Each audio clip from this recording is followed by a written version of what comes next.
이제 2019년도가 달력 한 장을 남겨놓고 있습니다. 어느덧 11달이 지나고 이제 조금 있으면 12월을 맞게 되죠. 이제 많은 이들은 어떤 분들은 좀 아쉽다 이런 분도 있을 것이고, 또 어떤 분들은 좀 더 빨리 지났으면 좋겠다 이런 생각을 하시는 분도 있을 것입니다. 저도 1년 동안 지난 그 스케줄들을 쭉 살펴보면서 어떤 일이 있었는가 봤더니 참 많은 일들이 있었던 것을 보게 됩니다. 정말 분주하고 바쁜 시간들이었습니다. 우리가 한 해를 다 보내기 전에 우리는 좀 더 진지하게 자신의 삶을 좀 살펴볼 필요가 있습니다. 자동차가 이 가속 페달이 있어서 빨리 갑니다. 그런데 가속 페달만 있으면 안 되죠. 멈출 때는 또 브레이크 페달을 밟아야 합니다. 만약 브레이크가 없다면 결국은 큰 사고로 이어집니다. 우리 인생에도 마찬가지입니다. 열심히 달려가야 되지만 때로는 멈춰서야 될 때가 있습니다. 그 멈춰서서 자신을 살펴보는 반추의 시간이 필요합니다. 이 반추란 말은 지나간 일을 되풀이하여 기억하고 음미한다 이런 뜻이 있습니다. 이것은 단순히 우리의 과거를 돌아보면서 뭔가 반성을 한다 이런 의미가 아닙니다. 뭘 잘했고 뭘 잘못했고 이런 반성하는 시간이 아니라 자신의 삶을 깊이 들여다보고 그 속에 의미를 발견하는 것입니다. 다시 말해서 우리의 삶 속에 개입하시고 인도하시는 하나님의 그 섭리, 하나님의 그 인도하심을 찾아보고 발견하는 것입니다. 우리가 겉으로는 힘겹고 속상하고 고통스러운 삶을 살았다 할지라도, 그래서 빨리 그것은 기억하고 싶지도 않고 잊어버리고 싶다 이렇게 생각하는 것이라 할지라도, 그러나 반추를 통해서 하나님께서 내 삶을 어떻게 인도하셨는지, 어떻게 이끄셨는지를 다시 살펴보는 것입니다. 삶의 깊은 내면을 들여다보는 거예요.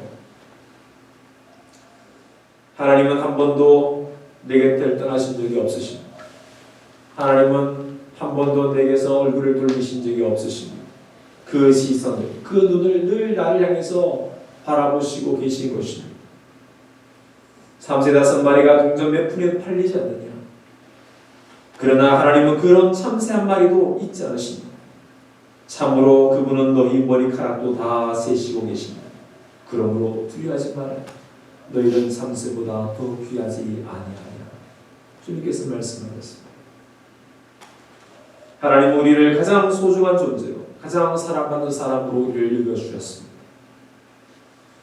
우리가 어떤 환경에 처했다 할지라도, 우리의 삶이 아무리 바닥에 내려간다 할지라도, 그러나 그 어떤 질병과 아픔으로 우리가 있다 할지라도 하나님 우리를 가장 아름다운, 가장 고귀한 작품으로 만들고 계신 것입니다. 우리가 아직 미완성이에요. 아직 작품이 끝난 게 아닙니다. 우리 인생이 다 할 때까지 하나님은 계속 우리를 만들어가고 계시는 것입니다. 최고의 걸작품으로 만드시는 거예요. 그러니까 남과 비교할 필요도 없어요. 저 사람은 잘 나가는데 나는 왜 이럴까? 비교할 필요가 없습니다. 왜? 나에게 가장 아름답게, 나를 위해서 가장 멋지게 나의 인생을 만들고 계시기 때문입니다. 이 사실을 우리가 믿기를 주님은 원하십니다. 그것은 우리가 뭔가 잘해서 그러는 것이 아닙니다. 우리가 뭔가 대단해서 하나님께서 우리를 귀하게 여기시는 것이 아니죠. 우리가 착해서, 우리가 인격적으로 훌륭해서, 내가 잘생겨서, 내가 뭔가 능력이 많아서 된 것이 아닙니다. 우리는 한 치 앞을 바라볼 수 없는 우매한 사람들입니다. 우리는 아무리 건강할지라도 몸이 점점 약해지고 늙고 병들 수밖에 없는 연약한 육체를 갖고 있습니다. 우리의 의는 더러운 것과 같으며 우리의 맑은 행동, 우리의 마음에 품은 계획들은 항상 악한 것뿐입니다. 하나님께서는 노아 시대에 이렇게 사람들을 평가하셨습니다. 사람의 죄악이 성에 가득 차고 마음에 생각하는 모든 계획이 언제나 악한 뿐임을 보시고 땅 위에 사람 지으셨음을 후회하시며 마음 아파하셨다 말씀드렸습니다. 또 사람의 마음이 계획한 바가 어려서부터 악함이라고 말씀을 했습니다. 우리의 마음속에 계획하고 하는 것들이 다 악하다는 거예요. 그래서 욥의 친구 엘리바스가 이렇게 말을 합니다. 하나님은 그의 천사들까지도 신뢰하지 않으시며 하늘도 그가 보시기에 깨끗하지 않는데 하물며 죄를 물마시듯 하는 더럽고 추한 인간이야 말할 것이 있겠느냐. 마치 물을 마시듯이 죄와 허물들을 먹고 사는 인간들이야 말할 게 있느냐. 우리는 참 추하고 더러운 존재들입니다. 겉으로는 교양이 있는 척, 지혜가 있는 척, 훌륭한 척 하지만, 착한 척 하지만, 그러나 그 속을 들여다보면 더럽고 추하기가 그지없는 사람들이 바로 우리들입니다. 그런데 이런 어둠에 있는 우리들을 건져내셔서 주님께서 계신 그 아름다운 나라, 그 사랑의 나라로 우리를 옮겨주신 분이 계십니다. 누가 그렇게 하셨습니까? 바로 하나님께서 하신 것입니다. 왜 그렇게 하셨습니까? 우리를 사랑하시기 때문에 하신 것입니다. 하나님은 사랑의 본체이시기에 하나님 안에 있는 그 사랑이 우리를 살려내신 것입니다. 그 사랑의 증표가 무엇입니까? 바로 그의 아들 예수 그리스도이십니다. 오늘은 여러분들이 그 주보에 교회력을 항상 제가 씁니다. 오늘 보니까 왕 되신 그리스도 주 이렇게 되어 있습니다. 오순절 후 24번째 주이고 왕 되신 그리스도 주. 왕이신 그리스도. 우리가 왕이신 그리스도를 믿는다는 것은 어떤 의미가 있습니까? 우리가 다 고백합니다. 예수님을 나의 왕이라고 말하죠.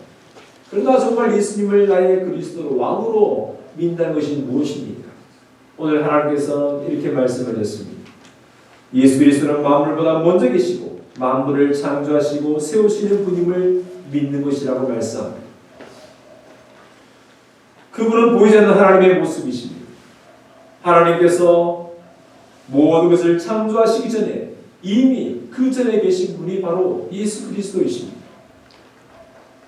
이 세상에 오셔서 제자들과 함께 하셨던 그 예수님은 바로 보이지 않는 하나님의 형상이십니다. 그래서 예수님을 본 사람들은 이미 하나님을 본 것입니다. 우리는 하나님의 뜻이 어디 있냐고 물을 때가 있습니다. 하나님의 뜻이 어디 있습니까? 하나님의 뜻은 무엇입니까? 묻습니다. 그것을 묻기를 원한다면, 그 답을 듣기를 원한다면 예수님의 삶을 보십시오. 그분의 모습을, 그분의 삶을 따라 살아가십시오. 그것이 곧 하나님의 뜻입니다. 왜냐하면 예수님이 이 세상에 만물이 창조되기 전부터 이미 계신 분이셨습니다.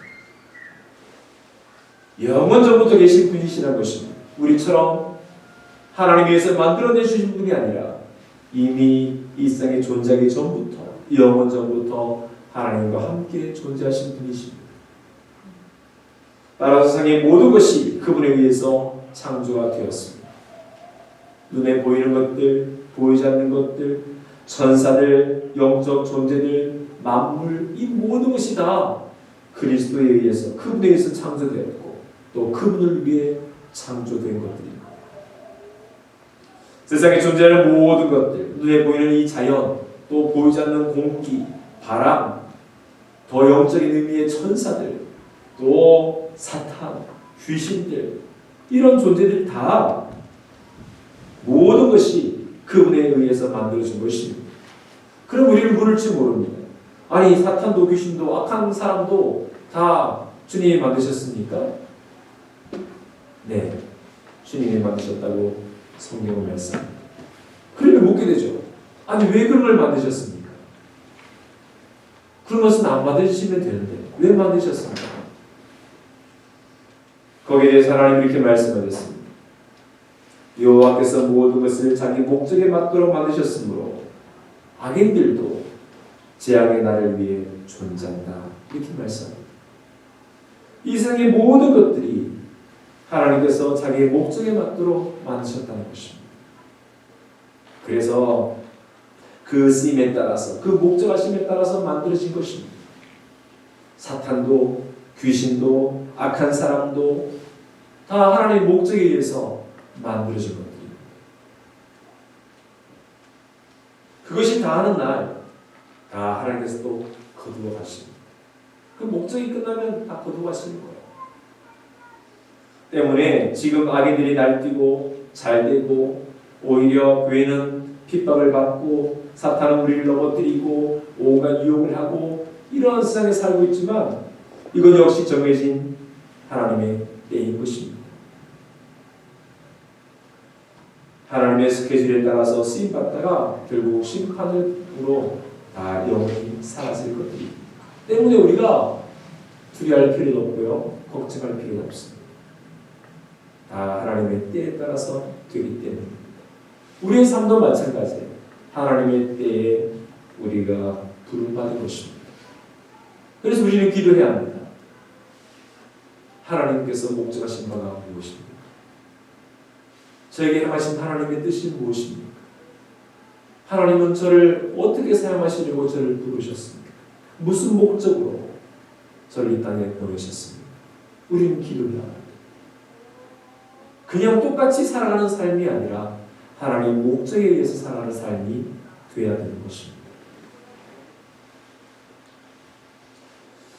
우리는 주의할 것이 있습니다. 이렇게 하나님의 때에 모든 것이 다 만들어졌는데 우리를 속이는 자의 그 꾀임에 우리가 넘어가서는 안 된다는 것입니다. 이 마귀는 속이는 자예요. 온갖 가문일서로 우리를 속입니다. 온갖 우리의 약점을 건드려서 우리의 감성을 건드려서 우리의 눈물샘을 건드려서 우리를 속입니다. 그래서 이 마귀의 유혹에 우리가 속아서는 안 되는 것입니다. 믿음을 끝까지 지켜야 합니다. 우리의 감정이 좋았다가 나빴다가 슬펐다가 기뻤다가 하는 우리의 감정에 이 마귀는 자꾸 속삭입니다. 또 우리의 약함에 우리의 질병, 우리의 건강 약함에 자꾸만 속삭이는 거예요. 거기에 절대 넘어가서는 안 됩니다. 요한계시록 16장에 이렇게 말씀합니다. 보라 내가 도둑같이 오리니 누구든지 깨어 자기 옷을 지켜 벌거벗고 다니지 아니하며 자기의 부끄러움을 보이지 아니하는 자는 복이 있다. 말씀하셨습니다. 우리가 다 믿음의 옷을 입고 있지 않습니까? 그런데 어떤 사람은 그 믿음의 옷을 벗어버리고 벌거벗은 채로 다니고 있다는 거예요. 우리는 끝까지 믿음의 옷을 붙잡고 살아야 합니다. 이 모든 것이 주님의 손에 있다는 것을 기억하고 그분에 의해서 만들어졌고 그분에 의해서 유지가 되고 있는 것들입니다.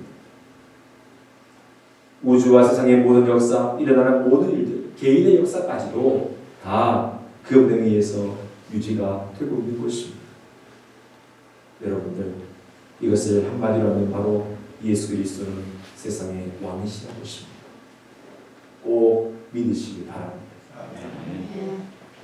우리가 예수 그리스도를 왕으로 믿는 것이 무슨 의미입니까?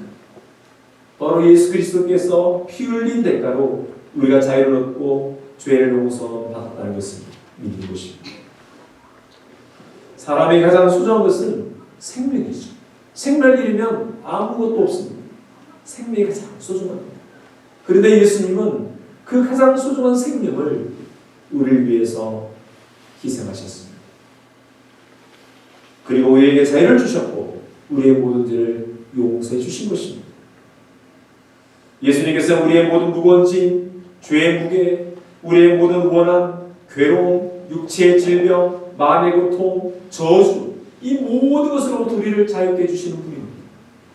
더 나아가서 우리의 어떤 잘못도 용서해 주시는 분이십니다.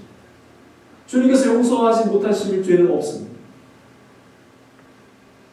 가장 높으신 하나님의 아들 예수 그리스도께서 우리에게 자유와 용서를 베풀어 주셨기 때문에 그 누구도 우리를 정죄할 수가 없습니다.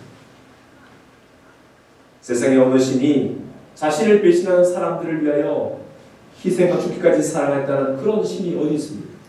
그런 말을 들어보셨습니까? 세상에 얼마나 많은 종교가 있고 얼마나 많은 신이 있습니까? 그런데 그 신이 자기를 배신한 그 백성을 위해서 그들을 사랑해서 죽기까지 했다. 세상에 그런 신이 어디 있습니까? 오직 예수 그리스도 그분만이 십자가에서 피를 흘리심으로써 우리의 모든 죄를 용서하셨습니다. 우리가 받아야 할 모든 저주를 대신 받아 심판을 받으시고 우리를 위해 희생하심으로써 우리에게 용서를 베푸신 것입니다. 성경 그것을 속량이란 말을 씁니다. 속량.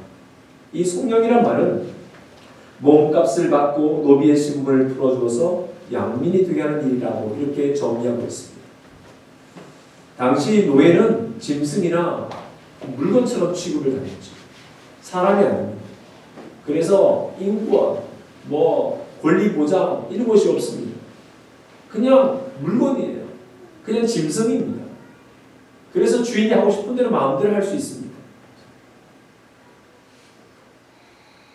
이런 노예가 누군가 대신 값을 주어서 그를 꺼내준 것입니다.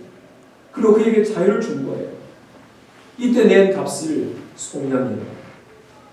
그가 내야 될 값을 대신 내줌으로써 그를 건져내 준 거지.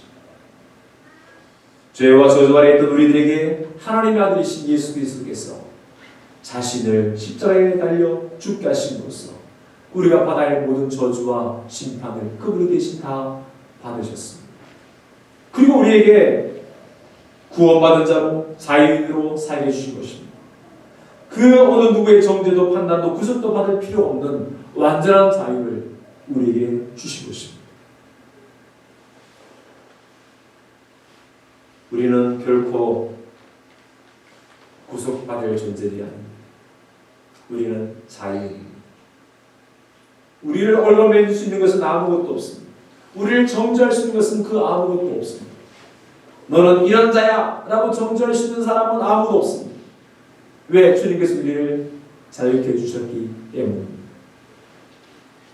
우리는 진정한 자유자로서 주님을 섬기고 살아갈 것입니다. 우리가 주의를 지키고 안 지키고는 여러분의 자유입니다. 여러분이 봉사하고 봉사하지 않고는 여러분의 자유입니다. 누구든지 그것을 막을 수가 없습니다. 왜 하지 않냐고 말할 수가 없습니다. 왜 안 지키냐고 말할 수 없습니다. 여러분의 자유입니다. 그 자유를 가지고 우리는 기쁨으로 주님을 섬기고 우리는 기쁨으로 주님 앞에 예배를 드리고 우리는 기쁨으로 봉사하는 것입니다. 그 자유를 가지고 하는 것입니다. 그래서 더욱더 가치 있고 소중한 것입니다. 이제 우리는 구원받은 자로 이렇게 살아가게 되는데 그것뿐만 아니라 우리의 죄를 용서하실 뿐만 아니라 하나님과 화목하게 해주셨다는 것입니다. 하나님과 화해하게 하셨다 이렇게 말씀합니다. 하나님을 더 이상 두려운 하나님으로가 아니라 이제 우리를 사랑하시고 우리를 품어주시는 아버지 하나님으로 그런 관계를 맺게 해주신 것입니다. 무서운 심판주가 아닌 우리를 품어주시는 은혜의 아버지로 우리를 화해하게 해주신 것입니다. 그래서 하나님은 땅에 있는 존재들이나 하늘에 있는 모든 존재들이 다 예수님을 통해서 화목하게 된 것을 기뻐하셨다 말씀합니다. 그렇습니다. 우리도 화목하게 하는 이 화목하게 되는 일은 기쁜 일입니다. 싸우던 사람이 화해했다. 그 기쁜 일 아닙니까? 싸우던 이 부모와 자녀가 화해를 했다. 기쁜 일입니다. 싸우던 형제자매들이 화해했다. 기쁜 일이에요. 싸우던 교회가 화해했다. 기쁜 일입니다. 싸우는 나라가 화해했다. 기쁜 일입니다. 우리가 남과 북의 갈등, 또 우리나라와 일본과의 갈등, 또 중국과 홍콩과의 갈등, 수많은 갈등들이 있습니다. 그런데 화해가 되고 화목하게 되고 정말 감사한 일이죠. 우리가 화목하게 되는 일은 하나님께서 기뻐하시는 일입니다. 싸우고 분열하는 것은 누가 기뻐할까요? 마귀가 기뻐합니다. 싸우고 분열하고 깨지는 것은 마귀가 기뻐합니다. 그러나 화목하고 화해하는 것은 하나님이 기뻐하시는 일입니다. 우리는 누구를 기쁘시게 해야 합니까? 하나님을 기쁘시게 해야죠. 그러기 위해서는 뭘 해야 합니까? 화목해야 합니다. 화목을 이루어야 되는 것입니다. 화해하며 살아야 되는 것입니다. 이 모든 것이 그리스도 안에서 화해되기를 우리는 기도해야 합니다. 우리가 왕이신 그리스도를 믿는 것은 어떤 의미입니까? 바로 예수님께서 교회의 머리가 되신다는 것입니다. 예수님은 죽은 자들 가운데서 먼저 살아내셔서 모든 것에 으뜸이 되신다는 것을 고백하는 것입니다. 이 골로새라는 지역은 로마의 통치 하에 있는 지역입니다. 이 골로새는 고대 로마의 영토에 있는 소아시아 서쪽에 있는 지역인데, 그곳에 바울이 복음을 전하러 갔다가 에바브라는 사람이 그 바울의 그 복음을 믿고 예수를 믿게 된 사람입니다. 그래서 교회가 세워졌어요. 그것이 골로새 교회인데, 이 골로새 교회는 어려움 가운데 있습니다. 두 가지 측면에서 어려운데, 하나는 로마의 영향권에 있기 때문에 로마 황제를 섬겨야 합니다. 로마 황제는 곧 신입니다. 황제를 신으로 숭배해야 되는데, 예수 믿는 사람들은 황제를 신으로 숭배하지 않습니다. 오직 예수님만이 우리의 구원자시다, 우리의 신이시다, 이렇게 믿는 사람들이기 때문에 로마 정부로부터 정치적인 탄압을 받습니다. 또 하나는 그 골로새 교회 안에 이단들이 들어왔습니다. 그 이단들은 영지주의라고 하는 이단들인데, 예수님께서 육체로 오신 것을 부인하는 사람들입니다. 하나님의 아들이신데 거룩한 하나님이 어떻게 인간의 육체를 입고 오냐? 그거는 거짓말이다. 예수님은 육체를 입고 온 것이 아니라 그냥 마치 산신령처럼 그냥 모습만 나타나는 것뿐이다, 이렇게 가르치는 사람이 있었습니다. 그래서 이 골로새 교회는 이 외부적으로는 로마의 압박, 또 내부적으로는 이단들의 세력, 이것이 교회 안에 들어와서 교회를 힘들게 했던 것입니다. 바울이 직접 세운 교회가 아니라 바울을 통해서 복음을 받아들이고 예수를 믿게 된 이 에바브라는 사람이 의해서 세워졌기 때문에 아주 연약하죠. 그래서 이 사도 바울은 로마에 있으면서, 이 감옥에 있으면서도 이 골로새 교회의 형편을 듣고 편지를 쓴 것입니다. 아주 급하게 편지를 썼어요. 그리고 가르치고 교훈하고 하는 것이 바로 이 골로새서라는 편지입니다.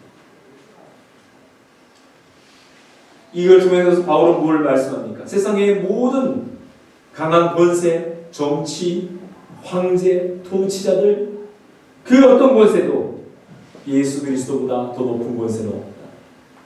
예수님의 가장 높은 권세자시다, 이렇게 말씀하고 있습니다. 아무리 그들이 무력을 갖고 있고 힘을 갖고 있고 권세를 갖고 있어도 예수님보다 미치, 예수님의 가장 높으신 권세자시다, 그분이 우리의 왕이시다, 이렇게 말씀합니다. 또 하나는 예수님은 교회의 머리이시다. 오직 예수 그분만이 우리를 교회되게 하시는 분이시다, 이렇게 가르치고 있습니다. 그래서 사도 바울은 우리 모두는 다 그분의 몸이다 라고 말씀합니다. 그분은 몸인 교회의 머리시고 우리는 그분에 붙어있는 지체들, 몸이다, 이렇게 가르쳤습니다. 머리에 의해서 온몸이 움직이듯이 예수님은 교회의 주인이 되십니다. 교회를 교회되게 하시는 분, 교회를 거룩하게 하시는 분, 교회의 존재가 바로 예수 그리스도이십니다. 주님이 없는 교회는 교회가 아닙니다. 예수 그리스도가 높이지 않는 교회는 교회가 아닙니다. 주님의 다스리심이 없는 교회는 교회가 아닙니다. 인간의 모임이지 교회가 아닙니다. 지금 정치적으로 자꾸만 교회 목회자들이 정치의 팔에 나가서 온갖 말을 하고 있습니다. 그건 교회가 아닙니다.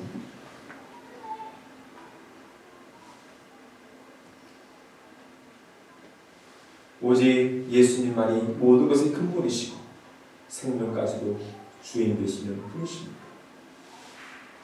그래서 우리는 예수 그리스도 안에서 함께 그분에 달라붙어 있는 지체들이고, 주님의 명령에 따라서, 그분의 말씀에 따라서 우리가 살아가는 사람들입니다. 주님보다 높아져서는 결코 안 되는 거예요.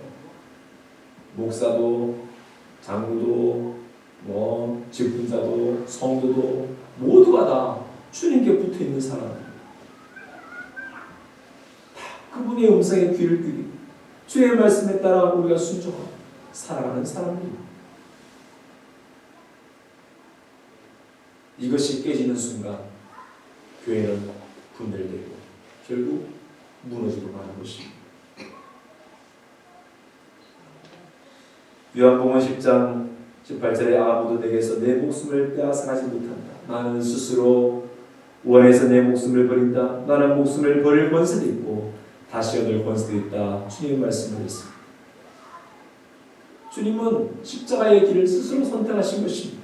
나는 목숨을 버릴 권세도 있고 다시 목숨을 얻을 권세도 있고. 왜? 생명의 주인 되시기 때문입니다. 그래서 우리를 위해서 생명을 버리시기도 하시고 또 죽은 자들 가운데 다시 살아심으로써 우리의 소망이 되시는 것입니다. 예수님은 죽음을 정복하신 분이십니다. 예수를 믿는 사람들도 결국 죽어 다시 살게 되고 살아서 믿는 자는 영원히 죽지 않는다는 주님의 그 말씀이 이루어지는 사람들이 바로 저와 여러분들입니다. 때문에 예수님 안에 있으면 죽음이 두렵지 않게 되는 것입니다. 예수님과 관계가 되지 않는 것들은 다 거짓이고 다 허무한 것들입니다. 여러분, 돈을 아무리 은행에 많이 넣어놨어도 그 은행이 파산해버렸어요. 파산한 은행엔 통장에 아무리 많은 돈을 갖고 있어도 찾을 수가 없습니다. 은행에 파산해버리면 그것은 없어지는 돈이에요. 내가 아무리 많은 통장을 갖고 있어도 아무리 많은 돈을 저금해놨어도 찾을 수가 없습니다. 마찬가지로 우리가 예수 그리스도와 관계되지 않는 모든 것들은 다 헛된 것들입니다. 우리의 근본이신 예수님과 관계되지 않는 꿈들, 예수님과 관계되지 않는 비전들, 예수님과 관계되지 않는 성공, 예수님과 관계되지 않는 목표, 완성, 최고, 아무런 의미가 없습니다. 세상에서는 최고 자리에 올라갈지 모르지만 예수님과 관계되지 않으면 아무것도 아닙니다. 그래서 우리는 끊임없이 주님과 그들 속에 살아야 되는 것입니다.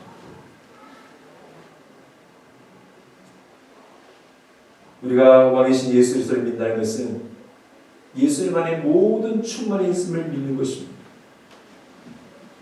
하나님께서는 모든 충만으로 예수님 안에 거하셨다고 말씀합니다. 예수님 안에는 하나님의 모든 충만이 머물러 있습니다. 하늘과 땅의 모든 것을 가지신 분이 바로 예수 그리스도이십니다. 우리가 예수님 안에 살아갈 때 우리에게는 하나님의 모든 충만한 복이 임하게 되는 거예요. 상세전부터 준비해 놓으신 하늘의 신령한 복, 그 영원한 복이 예수님 안에 있기 때문에 우리가 예수님 안에 있으면 그 모든 복을 우리가 누리며 살게 되는 것입니다. 예수님 안에는 하나님의 지혜와 모든 보화가 감춰져 있다고 말씀하셨습니다. 때문에 예수님 안에 있는 이 충만한 보화는 우리에게 아낌없이 주시는 하나님의 은혜입니다. 우리에게는 오직 예수 그리스도 한 분만으로 충분한 것입니다. 한번 따라해볼까요? 예수님 한 분만으로 충분합니다. 예수님 한 분만으로 충분합니다. 예수님 한 분만으로 충분합니다. 믿으시기 바랍니다. 그분 한 분만으로 충분한 거예요. 예수님 외에 다른 것을 더 받기를 원한다면, 다른 복을 구하기를 원한다면 결국 그 믿음에서 떠나게 되고 우상숭배로 빠질 수밖에 없습니다. 우상숭배가 무엇입니까? 바로 예수님이 아닌 다른 것에 자기의 복, 자기의 요구, 자기의 필요를 채워달라는 것입니다. 채우려고 하는 거예요. 예수님 아닌 다른 것으로 나의 삶을 채우려고 하는 것이 곧 우상숭배입니다. 하늘과 땅의 모든 권세가 되신 예수 그리스도 그분만이 그분 안에 있는 그 충만한 복, 그것은 얼마나 놀라운 것인지 우리가 발견해야만 합니다. 그러면 우리는 그것을 증가하게 됩니다. 야, 주님 안에 모든 것이 다 있어. 사랑하는 성도 여러분, 이제 다음 주부터 교회력은 대림절을 시작합니다. 대림절은 예수님의 탄생을 알리는 성탄절 4주 앞에 시작합니다. 달력은 아직 한 달 남았지만 그러나 교회력은 이제 다음 주부터가 새로운 시작입니다. 오늘은 마지막이에요. 오순절로 24번째 주일입니다. 그리고 한 해의 마지막 주일입니다. 이 마지막 주일에 우리가 반드시 기억해야 할 것은 바로 우리의 왕이신 예수 그리스도이십니다. 지금까지도 왕이셨고 앞으로도 영원토록 우리의 왕이십니다. 이 세상뿐만 아니라 저 천국에까지 그리스도는 영원한 왕이십니다. 그 주님을 우리가 높이고 나의 왕되심을 선포하고 그 왕을 경배하고 맞이하는 그런 대림절 기간이 되시기를 간절히 바랍니다. 네. 기도합니다. 오늘